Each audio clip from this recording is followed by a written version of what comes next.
Hello all, I am Dr. K. Saket, interventional cardiologist at TX Hospitals. So stress వలన heart మీద వచ్చే ప్రభావం గురించి మాట్లాడుకుందాము. సో స్ట్రెస్ ఆర్ మానసిక ఒత్తిడి వలన ఈ బ్యాడ్ హార్మోన్స్ రిలీజ్ అవుతాయి. బాడీలో అడ్రినలిన్ అని, నారెడ్రినలిన్ అని ఈ స్ట్రెస్ హార్మోన్స్ రిలీజ్ అయినప్పుడు రక్తనాళాలు ఉండాల్సిన సైజ్ కంటే సన్నబడిపోతాయి. ఈ సన్నబడిపోయినప్పుడు బీపీ ఫ్లక్చుయేషన్స్ వస్తాయి, హై బ్లడ్ ప్రెషర్ అవుతుంది, హార్ట్ రేట్ పెరుగుతుంది, బ్లడ్ ప్రెషర్ పెరుగుతుంది. వీటి వలన సడన్గా హార్ట్ అటాక్కి దారితీసే అవకాశం ఉంటుంది. రక్తనాళాలు సన్నబడి, హార్ట్ మీద ఉన్న రక్తనాళాలు సన్నబడి ఓర్ మా భాషలో దీన్ని వాసో కన్స్ట్రిక్షన్ అంటాం. దీని వలన రక్తనాళాలన్నీ సన్నబడి హార్ట్ అటాక్కి దారితీసే అవకాశం ఉంటుంది.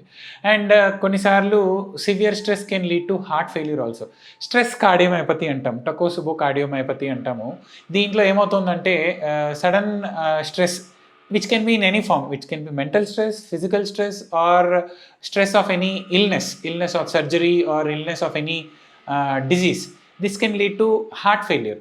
ఇది ఏంటంటే దీన్ని మనం స్ట్రెస్ కార్డియోమయోపతి అంటాం. ఇలాంటి కండిషన్స్లో హార్ట్ పంపింగ్ అన్నది తక్కువైపోతుంది. 30-35% కంటే తగ్గిపోయి ఊపిరితిత్తుల్లో నీరు చేరుతుంది. నీరు చేరి ఊపిరి తీసుకోవడంలో ఇబ్బందికరంగా మారే అవకాశం ఉంటుంది. కొన్నిసార్లు కార్డియోజెనిక్ షాక్ అంటాం. బీపీ కూడా చాలా తగ్గిపోయి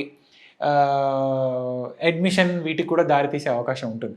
సో స్ట్రెస్ వలన స్ట్రెస్ వీలైనంత వరకు కంట్రోల్లో పెట్టుకుంటే మంచిది. ఈ స్ట్రెస్ వలన వచ్చే ముఖ్యమైన cardiac conditions or high blood pressure, it can lead to heart attacks, it can lead to heart failure by takotsubo cardiomyopathy, it can lead to heart beat irregularities called arrhythmias or atrial fibrillation. So ఈ conditions అన్నిటినీ మనము simple precautions తీసుకొని stress avoid చేసుకోగలిగితే ఈ conditions నుంచి బయటపడవచ్చు.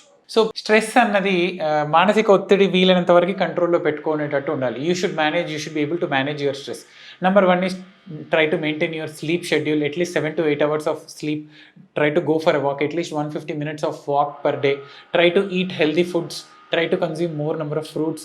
Try to interact.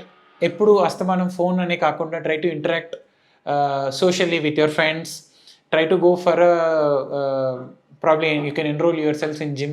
ఇలాంటి చిన్న యోగా, మెడిటేషన్ అని ఇలాంటివన్నీ చిన్న జాగ్రత్తలు తీసుకొని స్ట్రెస్ అన్నది మనం అదుపులో పెట్టుకోగలిగితే స్ట్రెస్ వల్ల వచ్చే ప్రభావం నుంచి మనం బయటపడవచ్చు. Thank you.